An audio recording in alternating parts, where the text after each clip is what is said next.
please. I don't have any time for any gossip now. Eh? Yes. Look at you. Hey, what's up, you guys? Welcome back to my channel. It's your girl Marielle Imperfectly. Yes, it's me. Left the bundles alone for 2023. Let's see how the rest of the year goes. I'm still getting used to this. It's not done right now. I just had to get on here and tell y'all some tea, honey. So as I told y'all, I wasn't going to make my channel all about immigration. So I wanted to veer off immigration for a minute. But before I do so, I just want to say I thank God for how this parole program is going. To anyone who has been paroled, who knows someone who's been paroled, if you sponsored someone, if you know someone who's sponsoring someone, let me know how your experience has been. I'm so into this situation, even though I don't qualify. I love to see other people get opportunities.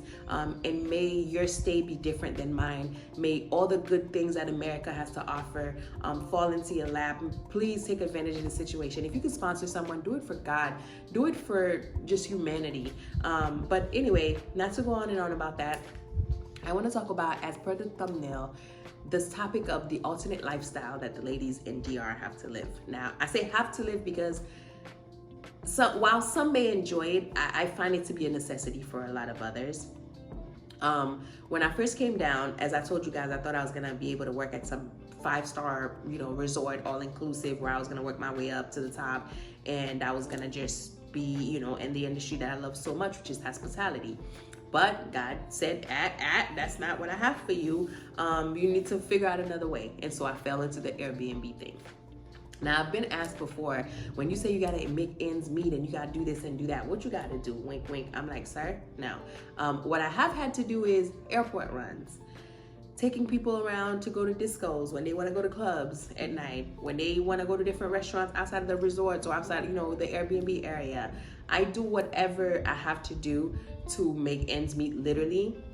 By the grace of God, however, I have not had to go that route, which is the route of prostitution. Let's call a spade a spade. I don't think I'm big enough to where I need to not be able to say words like that on YouTube, because I know certain words trigger whatever. Anyway, the P word. I had a friend of mine, an ex-coworker, call me and say, I'm sitting here talking to this lady at the bar. She's a teacher in DR, and she was telling me how when she gets off at 5 o'clock, she has to go hit the corner, literally. And I'm like, yeah, that's what happens, because the average salary is $350 to $400 a month. So who could live off of that with 3-4 kids? So bank tellers, teachers, front desk clerks, whoever, when they get off work, they have to go do other things, and some of that is prostitution. Now, it is legal here in the DR. A lot of women straight up hit the curve, but a lot of other women do it a little differently, a little classier, if I may. So while doing Airbnb, I discovered another way to do this. And my first Airbnb home was a 3-bedroom, multi-level house that I rented from this Canadian guy near the beach. It was a very beautiful house. He upgraded it very well. So what I was able to do was live upstairs and rent the downstairs. So I had 2 rooms downstairs, each one with their bathroom, fully functional kitchen, living room, everything. And so I would get my rooms rented.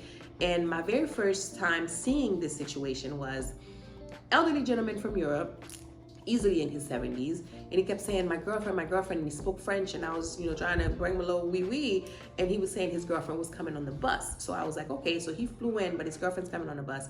I didn't ask any questions. Come to find out, the girl was a young Haitian girl. She was 19 years old, and she lived in the next town over, Higuay, which was maybe an hour away. And so when he landed, she would then come, and I guess they met on Facebook or Tinder. A lot of these couples meet online, and so these young girls would post pictures, and these elderly men who are seeking specifically younger girls would link up with them, start sending them money, and build these relationships. And then a couple times a year, they would come down, and these girls would have to be at their beck and call. And so it wasn't a situation where it was anybody was being forced into it, because as far as she was concerned, she hit a lick. She was winning, to the point where even other girls were hating because she found a blanc. She found a tourist. And so when the girl came, she was very timid, very shy. And as always, I make all my guests feel so comfortable. And so I got to talking to her, and she was just saying, my mom is sick back home. My little brother, he's an amputee. Both of his legs have been cut off in an accident. My father is not around. So I'm the breadwinner. This is not just for me. This is what I do for a living. And so every time she would call home and tell mom I found a blanc, it was yes, thank you, Jesus. it is so sad. And I met so many women who had the same exact story. Because remember, a lot of us here are illegal. The ones of us who aren't illegal have only a tourist visa, which you're not allowed to work in, or with rather. And so while I was able to use my skills that I obtained in the US from doing hospitality and working in restaurants, these girls don't have any skills. They don't speak a second language. They're communicating with these men via apps. They don't have any way to work. So they're either doing massages, braiding hair, cleaning offices and homes, or prostitution, which is the easier way out. So I'm nobody's judge nor jury. I never judge. Just like I don't want y'all coming up here judging me, I do not judge. And my heart goes out to these women. And so these girls would just meet these men and, you know, be in the right place at the right time. If they weren't on the corners, they would be in tourist areas, the clubs. A lot of the girls, they get all done up. The Dominican girls get all done up, get their bodies done, and they go to these clubs and pretend to just be regular girls, but they're working. I've been with friends that came and women have propositioned them. I was walking with one of my homeboys that came down not too long ago, and this girl just came and like started twerking on him. And I'm like, yo, you don't even know if that's my man. She was like, girl, we can all go home and have a good time. And this is her way of life. This is how she feeds her kids. And so while my heart really goes out to these girls, because I can't imagine. I also thank God that I haven't had to stoop that. I'm not even gonna say stoop that low. I haven't had to go that direction. By the grace of God, I have family and friends who care about me. And even though I've had to humble myself and ask a lot of times when I needed help, I haven't gotten to that point where this was my only, resolution, where that was all that was left for me to do. So thank God for that. Now, what sparked this story was my current apartment. I have 3 bedrooms. And so as of late, I've been on a mission to save money. And I was like, you know what? Why don't I Airbnb my apartment? Because I have a rather nice apartment. I said, let me Airbnb 2 rooms because I'm only using 1. And so why do I have 3 rooms? My son was here with me. And so I got a good deal on a 3-bedroom apartment. So I got it. But now I really don't need the extra space because he went back to New York. And so I decided to Airbnb my apartment. I got a reservation. It was an elderly gentleman, and he wanted to come down with his girlfriend. So he's coming from New York, very close to my hometown. And he was just like, yeah, I'm coming with my girlfriend, blah, blah, blah. Comes down. The girl got here first. The girl's a local. She lives here. She's Haitian. She's a beautiful girl. She's 23 years old. Beautiful girl. If you look at her, she looks a little older than 23, if you know what I mean. But beautiful, very quiet, very, timid. And the following day, he comes down.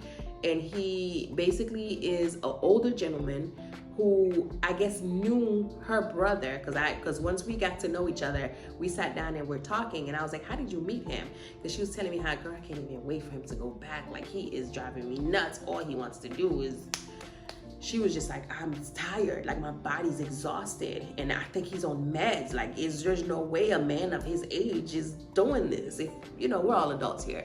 And so I was like, well, how did you meet him? And she was saying how her brother, who's her older brother, knew him first, and then he had asked him to hook him. He was like, I need a young girl. Straight up, I need a young girl. And so the brother would send him pictures of different girls, and he was like, nope, nope, nope. And then when the brother thought of the sister, he was like, what about my sister? That's the girl he wanted. And so brown skinned chick, maybe my complexion, maybe a little lighter, taller, thicker. And so he was like, that's what he wanted. And so when they met, the girl was like, he gave me a set of rules, because he had been down before. This was the second trip down. She said that he gave her a set of rules, told her she was not to talk to anyone else. He was going to take care of all her financial needs, but whenever she needed to be at his every beck and call. Whenever he calls, she needs to be available. He's forever on FaceTime. If she's taking a shower, he's on FaceTime. He's on FaceTime. He's on FaceTime. While they were here, her phone would ring and he would have to answer it. Any messages from Messenger, Facebook, he needed to reply to see. Completely controlling situation.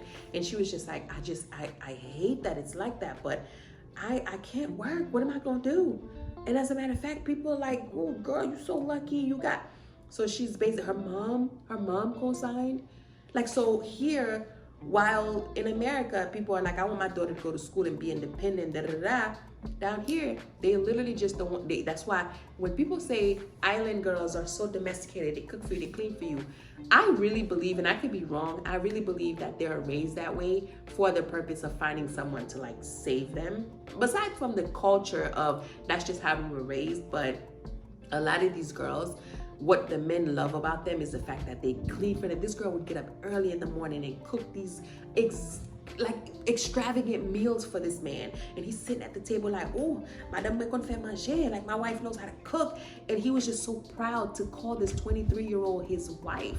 And I asked her, I said, how old was he? And she didn't know. She was like, he won't tell me. I was like, I got you. One day he goes in the shower, or one day after you put him to sleep, go get his wallet. And she gets his wallet and runs in my room, and she's like, I got his wallet, but I don't know what I'm looking for. And so I'm going through and I see AARP. I said, this is a senior citizen. I'm going through the wallet and I see all these insurance cards, and then boom, there goes his New York City driver's license. And this man was born in 1952. He's 71 years old. He could have been her grandfather. And this is his wife. And she said he flipping her like every pretzel, and from what I understand, he's married with a wife back home. And so just being out here has just opened my eyes to so much. I had another homeboy, he's Cuban. He tells me when I come down here, I met him also through Airbnb. He came down and rented a room for me and missed his flight, and he rented a room for me, and we clicked. I click with people. I don't know. I just be talking to people. And so we started talking, and we actually built a friendship. And he was telling me like, yeah, when I go to DR, I'll get an Airbnb. And the last time I had 2 girls, and they would cook breakfast, lunch, and dinner, and you know what in between at my request. And when I left them like $150 a piece, $200 at the max, for 7-8 days. These girls don't ask for much, and we're talking beautiful Latina women. I mean, what's your flavor?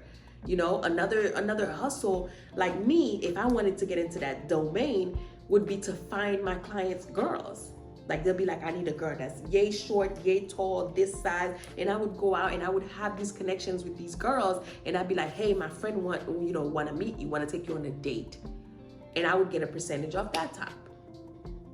It's a whole world out here. It's a whole world out here. So again, while I'm not nobody's judge nor jury, I just thank God that I haven't had to go. Another story time I had while I was in my first home with the 19-year-old, I had a guy, and he struck my attention. I'll never forget him. He had booked the last minute, booked the same day. Usually I put my reservations to where you could book any minute. So I make sure whenever my house is available, it's cleaned and ready to go. And so this guy booked, and he was like, I'm coming within the hour. I was like, great, the room is ready. And so where I lived right next to a resort. And so within like 30 minutes, he was like, I'm outside. And I'm like, oh, that's really, really quick. He was like, oh no, I was staying at Lopasan, which was the hotel next door. And I was like, okay. I was like, come on in, the door's open.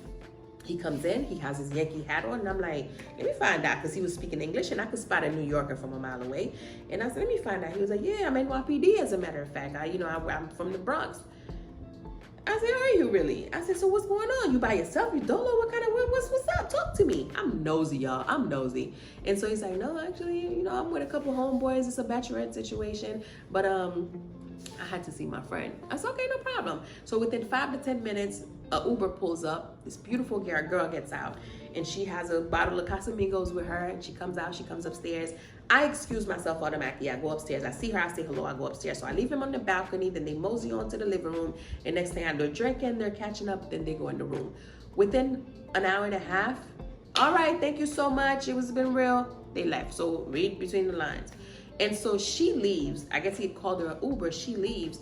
He stayed behind for a second, just talking to me, because I told him I was from New York. And so I'm like, what's good? I'm like, what's going on? Everything good? You leaving so soon? Is everything okay with the room? He was like, nah, the room was fine. Great bed. I was like, okay. I was like, okay, well, I mean, hell, if we're here. So he was like, nah, I'm not gonna hold you. He just spilled it. He was like, I'm married, I have 3 kids. I'm married to my high school sweetheart, but things have fizzled out. I came out here a couple years ago. He's actually Dominican. He came out here on vacation, met this girl, and he's been in a full-on relationship with this girl for the past 3 years. He comes down every chance he gets. He sees her, he sends money. He's in a full-on relationship with this girl while being married to his wife with 3 kids back home, NYPD, living a whole nother life in New York. So these were some of the things that I've experienced in hosting Airbnb. I mean, I have so many stories, but this one I wanted to focus it on prostitution and the act of girls meeting tourists. And before I even go, this doesn't go with just young girls and older men. I know older women who are sponsoring young men. I have a very close friend who is about 26. His wife, because they got married, is like 45, 48. And she has like a 27-year-old son who's who's married and got kids too. And that's her boyfriend. She comes down, her husband rather, she comes down, she bought him a car recently, iPads, iPod, you name it. He has all the Apple products, diamond earrings. He's like the dude in his little crew. And to the point where the other guys be hating on him because he has this blunt. And she comes down, she's one of those, I don't know if it's a midlife crisis with the women, but there's quite a few of them. I met another girl who has a very nice club out here. I'm not gonna name the club because you'll know the owner. She's a heavier set girl who's from, I won't say where she's from, but she came down here, married a young Dominican guy, and now she's my husband. Every post is my husband. And you're obviously seeing what's happening. But she invested, she took out all her retirement plan, everything. She was in IT back home or whatever she was in, like a very nice career, gave it all up to come find love here. She's actually moved here. When I told her I was trying to get out, she was like, why? And she's actually here running a business, but also married to a young dude where she is the breadwinner.